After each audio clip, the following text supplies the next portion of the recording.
अस्सलामुअलैकुम class third. आज हम कहानी पढ़ेंगे कछुआ और खरगोश की। और मैं आपको अब एलईडी से नहीं पढ़ाऊंगी, मैं आपको बुक से पढ़ाऊंगी और फिर उसके बाद लास्ट में एक आपको काम दूंगी जो आपको करना होगा। कहानी को तवज्जो से सुनिएगा, सही? आपने तवज्जो से सुनना है कहानी को। कछुआ और खरगोश। किसी जंगल में कछुआ और खरगोश रहते थे।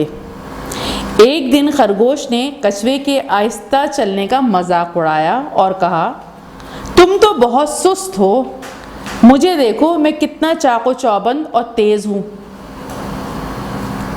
चाको चौबंद यानी फुर्तीला हूं और फौरन सारा काम कर लेता हूं।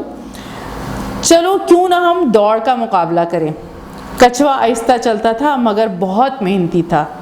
वो मुकाबले के लिए मान गया। दौड़ शुरू हुई और खरगोश 2 छलांगों में आगे निकल गया।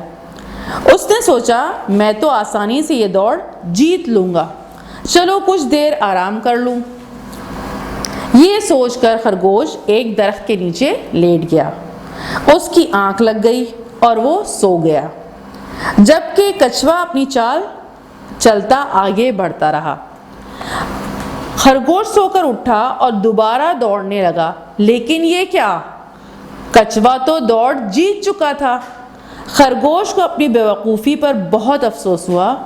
उसने सोचा, मैं आइंदा कभी अपना काम मुकम्मल किए बगैर आराम नहीं करूँगा। ये थी आपकी कहानी कछुआ और खरगोश। अब इसमें काम क्या है जो आपने करना है? आपने कहानी तवज्जो से सुनी ना? अब देखिए, दी गई तस्वीर के मुताबिक कहानी के बेतरतीब हिस्सों को दुरुस्त नंबर दीजिए। अपनी कॉपी में तरतीब से लिखिए और तस्वीर भी बनाइए। अब ये देखिए, यहाँ पर तस्वीरें हैं ना, तो आपकी बुक में ये आगे पीछे तस्वीरें हैं और आगे पीछे ये कहानी है।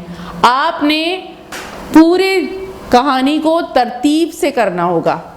पहले को नंबर उन्होंने दिया हुआ है, दूसरा नंबर आपने खुद देखकर लगाना होगा कि इसके बाद क्या काम किया उन्होंने। देखिए, पहला नंबर क्या है? किसी जंगल में कछुआ और खरगोश रहते थे।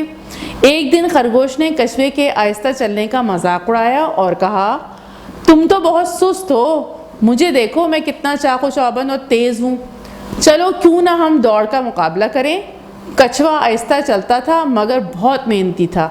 वो मुकाबले के लिए मान गया। तो पहला नंबर उन्होंने दिया है।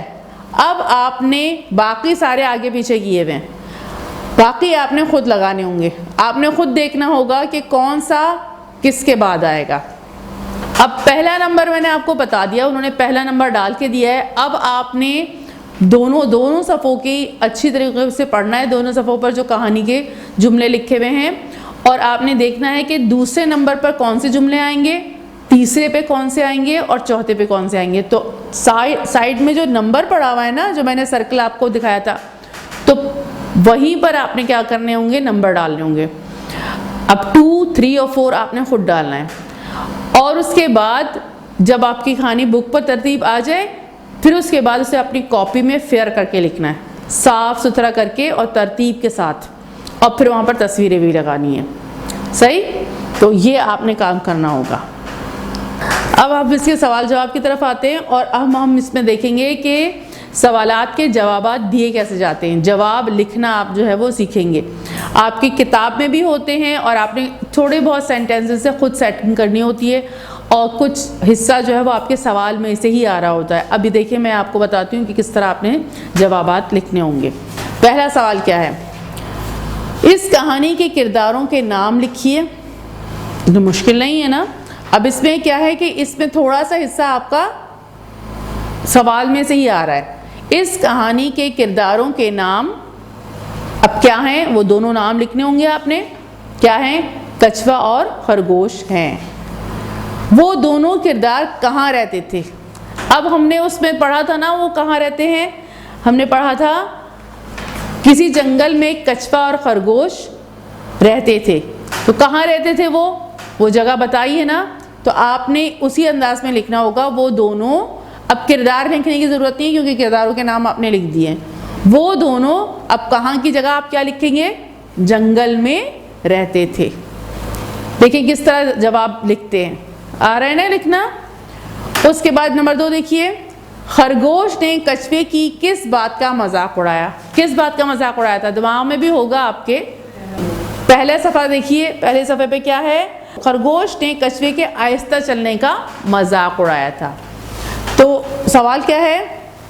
अब देखिए, खरगोश ने कछुए की किस बात का मजाक उड़ाया था। आपने सिर्फ वो बात लिखनी होगी, उससे आगे ज़्यादा मज़ीद जवाब नहीं देना होगा, जो पूछा है वही बताना होगा। देखिए यहाँ पर लिखा है, एक दिन खरगोश ने कछुए के आहिस्ता चलने का मजाक उड़ाया और कहा तुम तो बहुत सुस्त हो। ये तो एक्स्ट्रा है, ये नहीं पूछा। उन्होंने पूछा किस बात का मजाक उड़ाया, तो आहिस्ता चलने का मजाक उड़ाया। तो क्या लिखेंगे? खरगोश ने कछुए के आहिस्ता चलने का मजाक उड़ाया। फिर उसके बाद क्या है? दौड़ शुरू हुई तो कौन आगे निकला? कौन आगे निकल गया था जैसी दौड़ शुरू हुई थी? तो आपने कहानी भी सुनी है, और फिर उसके बाद जब आप काम करेंगे तब भी आपको समझ में आ जाएगा। तो आपने सिर्फ वो लिखना होगा, दौड़ शुरू हुई तो कौन की जगह पर उसको लिखना होगा। कौन आगे निकला था? खरगोश आगे निकला। खरगोश क्या सोचकर सो गया? क्या सोचा था उसने? अब ये आपको बुक से ही पूरा जवाब मिल जाएगा। बाज़ जवाबात पूरे बुक में आपको निशान लगा सकते हैं और आप पूरे बुक के जवाब वही उठा के लिख सकते हैं। और कुछ जवाबों को ऐसा करना होता है कि आप सवाल में से कुछ हिस्सा लेते हैं और फिर लिखते हैं, और कुछ को आपने खुद ही जुमला सेट करके लिखना होता है। और कुछ में बाज़ औक़ात ऐसा होता है कि सिर्फ एक लफ्ज़ ही लिखना होता है, जगह लिखनी है, जैसे जंगल था उसमें, या किसी का नाम लिखना है। अब देखिए, दौड़ शुरू हुई और खरगोश 2 छलांगों में आगे निकल गया। उसने सोचा मैं तो आसानी से ये दौड़ जीत लूँगा। अब देखिए, चलो कुछ देर आराम कर लूँ, ये जो पीछे वाला आ रहा है इसको लिखने की ज़रूरत नहीं है। दौड़ शुरू हुई और खरगोश 2 छलांगों में आगे निकल गया, ये लिखने की ज़रूरत नहीं है, क्योंकि ये पूछा ही नहीं है। सवाल क्या किया है? खरगोश क्या सोचकर सो गया? खरगोश क्या सोचकर सो गया था, तो वो ही जवाब लिखना है। वहाँ पर छलांगों और आगे निकलने की बात नहीं है। क्या सोचा था उसने? सोच की बात लिखनी है। तो उसने सोचा मैं तो आसानी से ये दौड़ जीत लूँगा, चलो कुछ देर आराम कर लूँ, ये सोचा था उसने। तो ये देखें, पूरा जवाब आपको यहाँ से मिल गया। ये आप आराम से अपनी कॉपी में पूरा जवाब लिख सकते हैं। अच्छा, आपके पास वहाँ पर एक लाइन होगी, देखें, खरगोश क्या सोचकर सो गया। अभी मैंने दिखाया ना आपको कि किस तरह पूरा जवाब आपको बुक से ही मिल गया। अब आपके पास ये एक लाइन है। अब इतना बड़ा अगर आप करके लिखेंगे तो फिर वो गंदा हो जाएगा और आएगा नहीं। तो जब जगह कम हो तो अपनी राइटिंग को छोटा कर लेते हैं, लेकिन इतना छोटा नहीं कीजिएगा कि मिस को पढ़ना ही मुश्किल हो जाए या बिल्कुल नज़र ही नहीं आए। वो नॉर्मल छोटी राइटिंग करके और इस तरह लिखिएगा कि पूरा जुमला आपका इसी एक लाइन में आ जाए। और इसके लिए आप क्या करेंगे, अलग से किसी पेपर पे, कॉपी पे, रफ कॉपी पे प्रैक्टिस कर लीजिएगा कि छोटी राइटिंग में प्रैक्टिस करके फिर लिखिएगा कि इतनी लाइन में आपका जवाब आ जाए, ताकि साफ सुथरा काम हो। उसके बाद देखिए, 5वां सवाल क्या है? दौड़ कौन जीता और उसकी जीत की वजह क्या थी?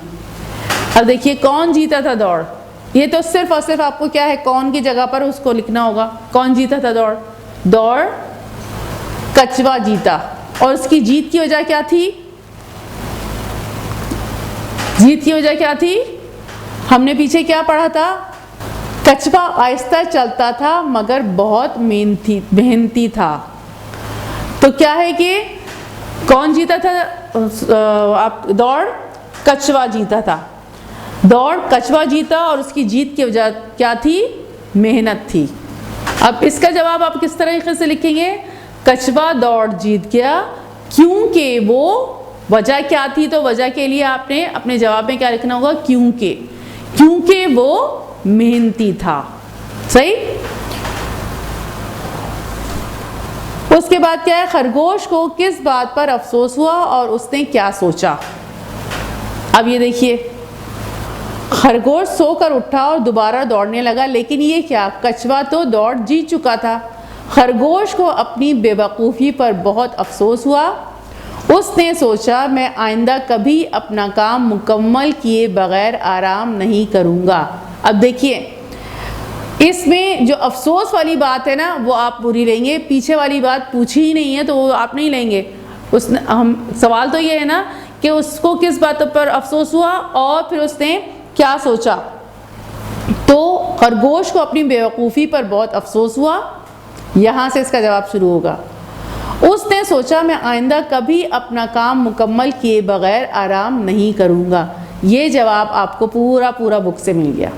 इसको भी आपने अपनी छोटी राइटिंग में करके लिखना होगा साफ सुथरा, क्योंकि आपके पास एक लाइन है और इसमें ये पूरा जवाब आपने लिखना होगा। उसके बाद सवाल क्या है, 7वां सवाल क्या है, इस कहानी का कोई और नाम सोचकर लिखिए। अब ये आप खुद लिखिएगा, खुद सोचिएगा कि इस कहानी का दूसरा नाम क्या हो सकता है। इन्होंने तो कछुआ और खरगोश दिया, आप क्या नाम दे सकते हैं, इसको सोचिएगा और बस वो नाम लिख दीजिएगा, इस कहानी का दूसरा नाम, सही सोचकर। और अब हम देखेंगे कि इस कहानी से हमें क्या सबक मिला। इस कहानी से हमें सबक मिला कि मुस्तकिल मिजाजी से काम करना, यानी काम को अधूरा छोड़ना नहीं है, और मेहनत से उस काम पर लगे रहना, तब कामयाबी मिलती है। और कोई शख्स अपने आप को बहुत कुछ समझे कि वो फ़ौरन सब कुछ कर लेगा, तो इससे कामयाबी, चाहे अल्लाह ताला ने बहुत सारी सलाहियतें दी हैं, लेकिन अगर वो मेहनती नहीं है और मुस्तकिल काम नहीं कर सकता तो वो हरगिज़ कामयाब नहीं होगा।